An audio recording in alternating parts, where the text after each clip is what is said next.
Curious ka ba sa maraming bagay? Kami na ang bahala dyan. Aalamin, tutuklasin at bibigyang linaw namin ang mga katanungang bumabagabag sa inyong isipan. Sa programa kung saan ang bawat sagot ay galing lamang sa mga eksperto. Ang Expert's Opinion, tuwing linggo alas 3 ng hapon, dito lang sa DZRH TV. Ngayong linggo sa episode natin sa Expert's Opinion, makakasama natin ang treasurer ng Diabetes Philippines na si Dr. Reynaldo Rosales upang pag-usapan nga itong napapanahong chronic kidney disease o CKD dito sa Pilipinas. Dr. Ray, magandang hapon po. Happy Sunday. Welcome po sa ating programang Expert's Opinion. Magandang hapon Sir Rovic.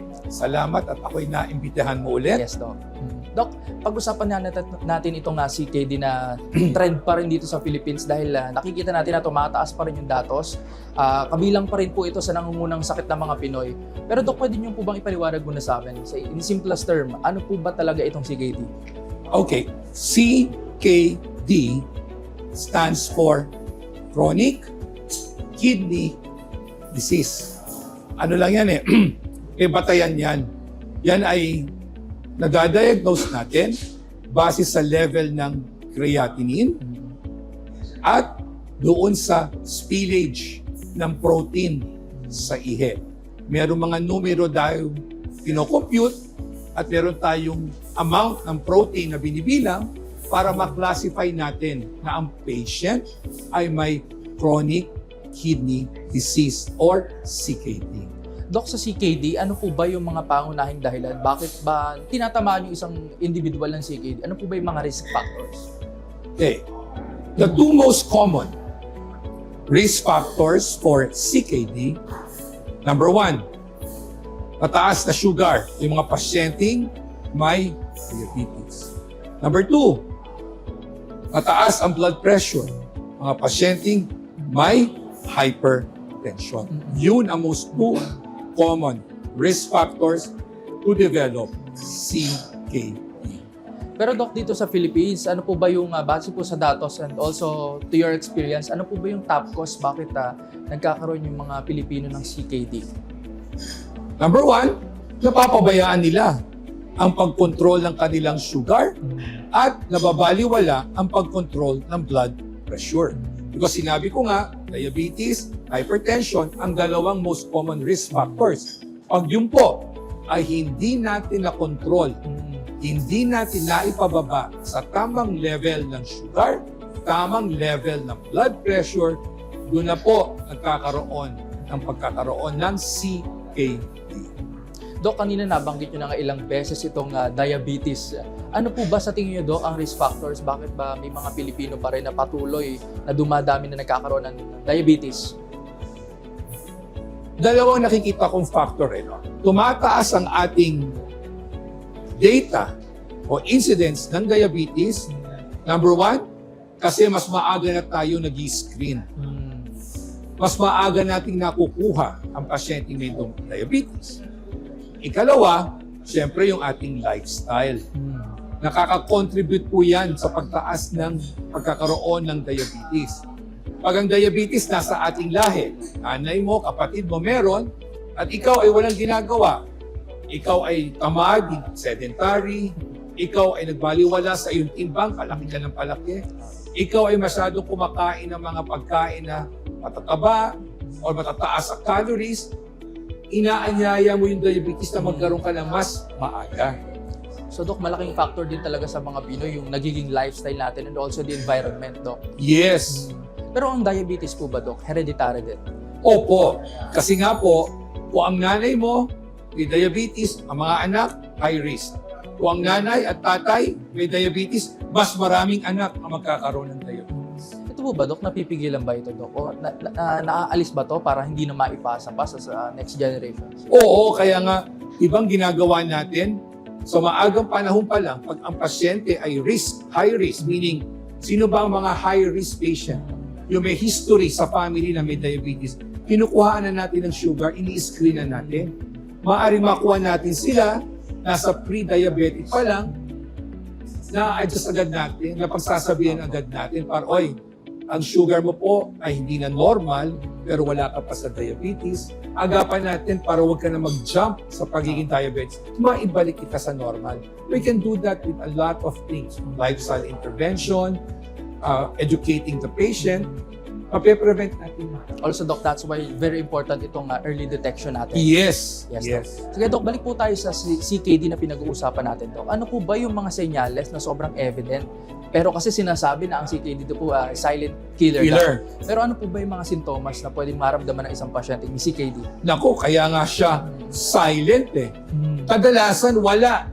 Yes, Doc. Kasi nga nakikita lang yan sa blood tsaka sa ihi. Ngayon, kung meron tayong mga sinyales, ayan yung nagmamanas na yung paa. Kasi ibig sabihin na marami ng protina ang tinatapon mo sa ihi. Medyo late stage na yun pag nagmamanas na. Minsan, tumataas na ang blood pressure. Bakit? Kasi may koneksyon ng kidney tsaka blood, ang heart. Isa nakikita natin, tumataas na rin ang blood pressure. Pag naman, nasa late na tayo. Late stages. Oo. Kaya nga siya silent killer eh. Pag hindi natin siya na-prevent, hindi natin siya na-delay, bagsak mo, dialysis. Dialysis, Doc. Pero may mga stages po ba? Ano po ba yung difference sa mga stages na to, Doc? Yeah, there are different stages for CKD, 1 to 5. Doon na tayo sa 5, yun yung end-stage renal disease. Opo. Malapit ka na mag-dialysis o nagda-dialysis ng pasyente. Pero yung ayaw natin, yung nasa 1, okay pa yan, stage 1. Pag nasa 3, sana wag na natin umabot ang 4 and 5. Opo. So kaya nga meron tayong different stages. Yan po ay nababase sa aming mga computation based sa creatinine at doon sa urine albumin excretion. Kaya dapat nga nagagawa natin yun para na-classify natin yung staging niya at yung risk to progress to a more critical stage of stage 5, which is end-stage renal disease. Kaso kasi sa panahon ngayon, Doc, parang napapabayaan, nababaliwala na itong mga test na ito, Doc, eh, no? Kaya na dapat may early screening na tayo Yes. para nalalaman agad natin. Pero Doc, tanong ko na rin, up to what extent yung complications na pwedeng makuha ng isang pasyente kung hindi po maagapan ng CKD? Okay. Pag hindi natin agapan ng CKD, sinabi natin, magpo-progress yan to end-stage renal disease. Ayaw natin yon, dialysis. Pag ang pasyente na ay may kidney problem, alam mo ba yan? Tumataas din ang heart condition yan. Tumataas din ang kanyang cardiovascular disease. May connection. Yung dalawa. Yung So organ. minsan pag may nakikita kaming pasyente na may CKD, naku, meron na palang heart condition. Pag may nakita kami CKD, ay meron pala siyang diabetes, ay meron na siyang high blood. Ang dami ng kasama. Komplikasyon. So Doc, pag ganito po yung kaso, medyo mahirap na po sa pasyente, both sa patient and sa doktor na rin. Yes, it's a complicated disease. Sama-sama na yan. Hindi lang kidney, heart, pati sugar. Sama pa mga cholesterol at uric acid. It's already a group or a family of medical problems that can affect an ordinary Filipino patient. Doc, parang totoo din yung sinasabi nila na pwedeng o posibleng konektado rin ito sa pagkakaroon ng kidney stones and kidney-related disease. Well, isa pa yan sa potential causes ng CKD. For example, yung mga pasyenteng lagi may kidney stone, Opo. they can cause obstructive uropathy. Kasi may bato, nagbara, hindi na malabas yung ihi, namamagana yung kidney, pwede po siyang Iba pa sira. pong kaso ngayon. Oo. Yung mga pasyenteng recurrent ang infection dahil may stone, pwede din masira. Meron din tayong mga ibang problems sa kidney na anatomical, yung tinatawag natin mga polycystic kidneys, nakaka-apekto din yan sa overall kidney function. Pero nabanggit ko, two most common is your diabetes and hypertension. Okay. Pero Doc, sa pagsiservisyo po ninyo bilang doktor and sa Diabetes Philippines, ano pa po ba yung mga maling paniniwalang na-encounter nyo madalas o misconceptions na for sure mahalaga po ngayon na mapakinggan ng viewers kasi mahilig po tayo sa pamahiin. Mga sabi-sabi, alam nyo po yan, Doc. So ano po ba yung mga madalas yung Well, ma-encounter? yung mga pasyente, pag tinatanong mo kung may kidney problem, wala. Bakit? Malakas akong umihi. Ihi ako ng ihi. Kala nila yung ihi ng ihi, okay pang kidney nila. Hindi rin pala. Doc. Wala pala. Pag chinek mo yung ihi nila, naku, may protein spillage ka na. Ay, wala kang mararamdaman, di ba? Kasi feeling nila, pag magandang ihi ko, maganda ang kidney ko. But if you look at the urine, you examine the urine, ay, may sugar na pala urine Opo. mo. Ay, may protein ang ihi mo. That's not normal anymore. May problema na tayo. Di ba? Kaya nga, silent killer because normally walang nararamdaman ng pasyente. So Dok, sa mga normal person, normal individual, ano po ba yung dapat nilang tandaan? Porke wala silang nararamdaman ngayon? Well, una, a-assess mo kung ikaw ba ay kasama sa mga pasyenteng high risk na magkaroon ng kidney problem. Ikaw ba ay may high blood? Ikaw ba ay may diabetes? No? Wala na mawawala eh. Ihi lang naman isasubmit mo. Magpa-screen ka na. Para naman yan ay peace of mind na na-check din pala ang kidney ko at wala pa palang nakikita problema sa ngayon. Then you can do that annually. Yes, Dok. Tsaka kapanatagan din sa loob yun, Dok. Yes, No? Din yes. sa family. Pero Dok, pagdating sa gamutan, once diagnosed na po ang isang patient Na may CKD. na may CKD, ano po ba yung ginagawa usually? Okay. Bakit natin kinakailangan gamutin? Di ba sinabi natin to delay the progression. Delay. Huwag na lumala. So, siyempre, start tayo ng lifestyle. Diet ang pinaka-importante dyan. Opo. No? Importante nga dyan yung protein no, na kinakain natin, na pinapasok natin sa katawan. Gusto natin more on plant-based protein. Bawasan natin ng red meat. Bawasan natin ng processed meat. No? That would help. If you're hypertensive, control your BP. If you're diabetic, control your sugar. If you're overweight, bring down your weight. If your uric acid is up, control your uric acid. And even your cholesterol, triglyceride, LDL, if they're up, bring them down. Because these things that I mentioned will affect your kidney. And we would like to delay yung paglala o pag-progress ng CKD to end-stage renal disease. Bakit po ba sa tingin niyo maraming tao pa rin ng hindi aware dito sa CKD na ito? Again, it's because number one, you said it's a silent. Walang nararamdaman. Alam mo naman tayo, di ba? Pag wala akong nararamdaman, hindi ako magpapakonsulta. Number two, perhaps still education. So kaya nga tayo may ganitong programa para inaalalahanan natin ng mga Pilipino may ganun palang problema. Yung CKD, chronic kidney disease. No? So yun ang nakikita kong problema eh. And then Doc, sa experience nyo, majority po ba ay kadalasan o late stage na po nila nalalaman o natutuklasan? Why do you think so, Doc?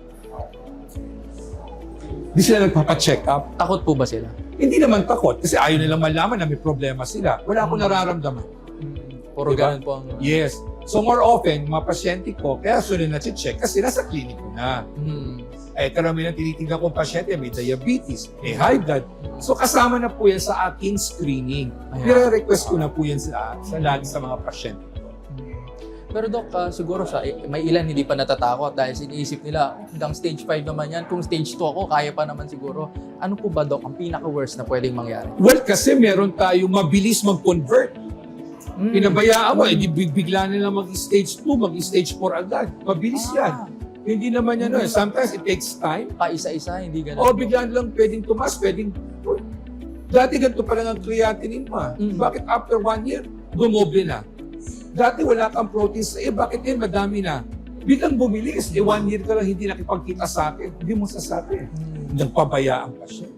Diba? Or, hindi nila akalaan, meron sila mga iniinom na gamot na pwede palang harmful sa kidney na hindi nila alam. Diba? Ang pag-take ba ng iba't ibang medicines, Doc, ay posible ring maka-apekto dito sa kidney health Yes, natin? yes. There are medicines that we call nephrotoxic. Na Nephrotoxic. nakaka-harm sa kidney. Particularly if you take it too long. Number one, yung mga pain relievers, mga non-steroidal anti-inflammatory drugs. Pag madalas kang umiinom, teka lang, nakaka-apekto sa kidney yan. Bukod dun sa mga gamot, Doc, talagang ang pag-inom dahil sinasabi may mga lumalabas para healthy naman daw ang pag-inom. Pero yung labis, Doc, isa pa rin ba yan sa cause? Dahil mga Pinoy, alam naman natin na mahilig sa party. Well, anything in excess is bad. For example, masarap kang lagi ka uminom ng alcohol. Alcohol is also toxic to your body. So, everything should be in moderation. Including the salty foods, Doc. Definitely because high salt, kidney, affects the kidney. High salt increases BP. And increased BP affect the kidney. Remember, the kidney not only balances the fluid in the body. Yes, Doc. Diba? Pag sobra fluid mo, iihi ka kasi babalance yan. But of course, excess salt, ibabalance din ng kidney yan. Mahihirapan din ang kidney yan, kaya kailangan tama lang yung asin mo sa katawan. Pero Doc, next question ko po, sa tingin niyo po ba, ano po yung mga dapat gawin ng, well, especially sa mga nanonood natin ngayon na public, ano po ba yung mga dapat nilang gawin para maiwasan itong CKD? O kahit sabihin natin diabetes, Doc. Well, number one is lifestyle pa din. And priority is always the food. No? You know how to have healthy eating habits. No? So makilalaman naman natin yan, pag healthy eating habits is basic. More of the vegetables, less of the salt, remove the simple sugars like the regular sodas, soft drinks, diba? It's really a balanced diet and you cannot go wrong with it, you know? You have to do it regularly so that you think of the future. Sa mga diagnosed naman, Doc, ano pong may papayo niyo po sa kanila ngayon? Same thing, even without or with have that particular problem, you have to do the same thing. Aside from the medicines and the advices given by your attending physician, please follow them. And then, Doc, especially aside from foods, kailangan physically active din po tayo. Yes, because you need to maintain a certain good body habitus, your good fats, ma-maintain natin ang weight, because not only that it will prevent the CKD, but also prevent other conditions for you to have in the future. Okay. Doc Ray, matanong ko na rin po, sa Diabetes Philippines, ano pong progress ngayon? Ano pong steps ang ginagawa ninyong initiatives din para ma-promote nga itong awareness din sa CKD? Oh yeah, our organization has a mission, vision, and part of our mission is what we call Taranas Stop Diabetes. Stop, S-T-O-P, means stop.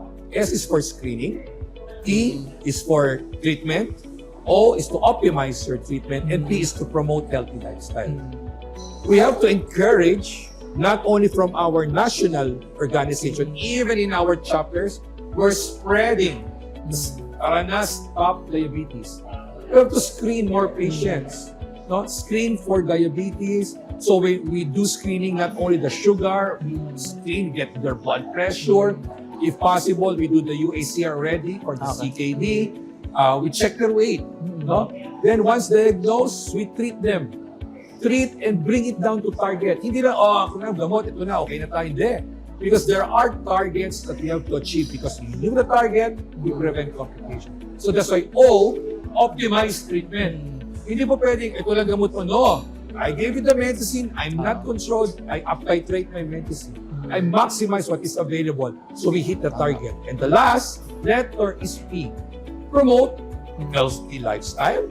Not only the medicines, diet, exercise, weight maintenance, behavioral, promote family support, di ba? And last one, promote sustainability. Yes. Dapat tuloy-tuloy. Tama. Hindi yung pwedeng 1 month, good month, 6 months Okay lang, na yun. okay. No. Lifetime problem yan. Chronic problem yan. Chronic disease yan. Maintain natin. Sustain natin. Doc, nabanggit niyo yung UACR. Ano po bang program na nagra-run na itong? Can you expound more about it? Yeah. Diabetes Philippines in partnership with Mercury Drug Store, in partnership with Watson's, we do regular screening. No? We bring our own UACR machine. We have our qualified nurse there. We do screening. We check their blood pressure. We check their blood sugar. We check their weight. Right? We do interview. We ask for risk factors. And there are certain areas where some doctors are there. Me, like me, last December, I was there to one of the branches Yes. in SM where we saw at least 15 patients. No? Screen them. Saan po ba nila pwedeng ma-access ito, Doc? Yung free testing na ito? Well, aside from the drugstores like Mercury and Watson's, you can visit us at our office, Diabetes Philippines, that is in Mandaluyong. We have a free clinic there. Okay. We do some testings. We have doctors there to cater to your needs. We have nutritionists there to teach you. And we even have nurse educators to help you to manage your diabetes, hypertension. Tanong ko na rin, Doc, no, suportado po ba tayo ng government dito? Ito po ba ay posible na maisama na rin po sa tinatawag nating benefits ng PhilHealth? Yeah, there are already. No, in fact, the PhilHealth or the other programs of the government like YAKAP already included part of the package, the sugar testing, and some of the medicines for Yes. diabetes are already included. So hopefully, no, this part of the government's role in promoting health in our Filipino people, hopefully they continue and sustain their program. No? Yes. Because during these areas of early screening, it's still prevention that we would like to have. Kahit guess na, Doc, prevention is the key. Of course, always. And hindi nyo ito magagawa ng mag-isa lang. So, Hindi kailangan lang. natin Opo, partners po. opo. Thank you so much, Doc. Siguro last na po, no, any message na lang po, general message to public about dito sa CKD na ito. Yeah. Remember, this is January, start of the year 2026. My only advice, please invest in your health. Now, we're considering investing your health, your kidney, but also don't forget your heart, your brain, or your total body. It's time to invest on your health. Thank you so much, Doc Ray. Thank you so Thank much you, po Robbie. sa Unlock sa Experts Yeah. Media. Thank you so much, Doc. Atin ding nakapanayam ang isang nutritionist dietitian mula sa Diabetes Philippines na isa sa mga gumagabay sa mga pasyente sa pagbabantay ng kanilang diet at nagbibigay rin ng tips kung paano ba natin may iwasan ang pagkakaroon ng CKD. So sa nutrition naman, iwasan natin yung pag-consume ng mataas na calories depende sa kailangan lang ng isang individual. At saka yung mga sodium intake, kailangan ipababa natin sa pamamagitan ng kumain ng fresh na mga pagkain, kagaya ng local na mga vegetables natin na may fiber content. Tapos ang mga sources ng ating ulam, kailangan hindi mamantika, at saka yung sources ng protein, kailangan mas maganda, manggagaling sa plant-based. Example nito yung mga tokwa natin sa palengke or sa grocery, mas healthy kaysa sa mga karne ng baka at saka ng baboy, compare natin doon sa mga healthy source ng protein. At saka yung mga instant noodles, canned foods natin, mataas po yan sa sodium. Kaya kailangan iwasan natin sanang kainin, o kaya po pwede natin kung hindi talaga maiwasan dahil yan lang yung pwede o kayang bilhin ng ating mga kababayan, so i-modify natin na maging healthy. Kagaya ng instant noodles, so pwede nating dagdagan ng maraming gulay na mas mababa ang presyo sa palengke, at saka lagyan ng mas mababang presyo ng mga sources ng protein, kagaya ng itlog o kaya ng tofu. So, ang isa pang mas makakatulong ay yung physical activity para maiwasan natin yung chronic kidney disease. Sa mga kapwa natin Pilipino na para maiwasan natin yung hindi lang chronic kidney disease, yung non-communicable disease ngayon na burden sa ating globally, hindi lang sa ating bansa sa Pilipinas. So kailangan sundan natin yung pinaka-practical, yung Pinggang Pinoy.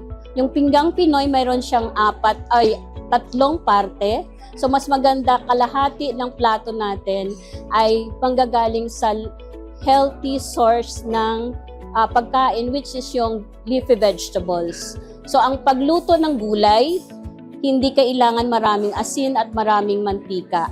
So ang 1/4 part ng ating plato, kailangan good source or healthy source ng protein or ulam. So kailangan manggagaling sa plant-based yung priority natin, yung beans, yung munggo, yung ating mga garbanzos at saka yung tofu, at saka yung 1/4 part ng plate natin, kailangan manggagaling sa healthy source ng carbohydrates. So pag sinabi nating healthy source ng carbohydrates, pwede tayong kumain ng kanin. Pero kailangan alam lang natin yung portion, i-control natin yung portion dahil ito po ay pangunahing source ng ating glucose or asukal sa katawan. So ang dessert kailangan is a fresh na nanggagaling sa prutas, so walang additional na sugar. At ang pinakalas na maging healthy lifestyle tayo is yung physical activity, at least 30 minutes every day or 5 times in a week. At yan na po ang episode natin ngayong linggo. Nawain nakapagbigay kami ng mga bagong kaalaman at impormasyong tiyak na kapupulutan din ng aral. Muli ako po ang inyong host, Rovic Manuel. Magkita-kita tayong muli sa susunod na linggo. Kasama pa rin ang ating mga eksperto. Dito lang sa Experts Opinion.